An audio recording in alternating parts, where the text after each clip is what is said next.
There are things people feel, but never talk about. This is one of them.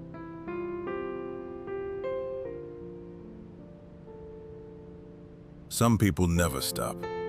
Always moving, always busy, always chasing the next thing, the next goal, the next task, the next responsibility. From the outside, it looks like discipline, like strength, like someone who has everything under control, someone who never slows down, someone who never quits. And maybe you've tried to become that person. Maybe you've told yourself that if you just push harder, everything will eventually fall into place. So you keep going, even when you're tired, even when something feels off. Because somewhere along the way, you started believing that stopping is weakness, that resting means you're falling behind, that slowing down means losing momentum. So every time something feels uncomfortable, you distract yourself, you stay busy, you keep moving. And at first, it works. At least it seems to. Because movement can hide a lot of things. It can hide exhaustion. It can hide loneliness. It can hide disappointment. As long as you're moving, you don't have to look too closely. You don't have to listen. You don't have to think about what's underneath. You just keep going. But eventually, something starts catching up. Not around you, inside you.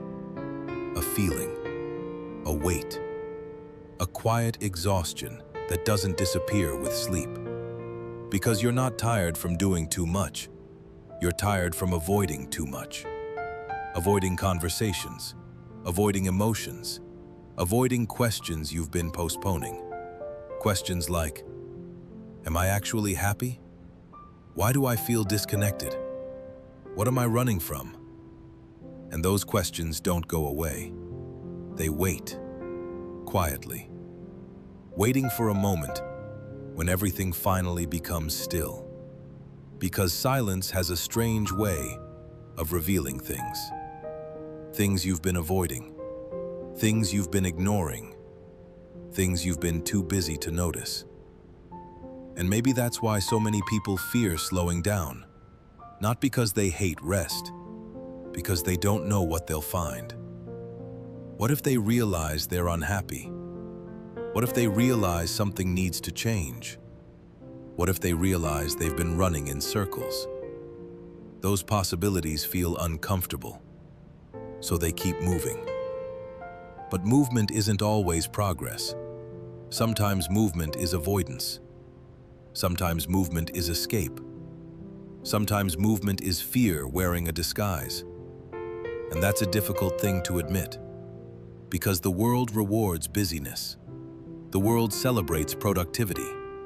The world praises people who never stop. But nobody talks about the cost. The cost of never listening to yourself. The cost of ignoring what you feel. The cost of constantly running from your own thoughts. Because eventually, life forces you to stop. Maybe through burnout, maybe through exhaustion, maybe through a moment where you simply can't keep pretending. And when that moment comes, everything you've been avoiding is still there. That's why real strength isn't always about pushing harder. Sometimes real strength is honesty. Honesty about what you're feeling. Honesty about what's draining you. Honesty about what needs attention. And that honesty begins with something simple. Stopping. Not forever. Not giving up. Not walking away from your responsibilities. Just pausing long enough to listen, to notice, to understand. Because awareness changes things. The moment you stop running, you begin seeing clearly. You begin understanding yourself. You begin recognizing what actually matters. And from that place, you move differently. Not because you're forcing yourself, Not because you're trying to prove something, because you're finally moving with purpose. And purpose feels different, calmer, clearer, more real. So maybe the strongest thing you can do right now, it's to stop for a moment, long enough to hear what your constant movement has been drowning out. I have no name here. Just call me the stranger.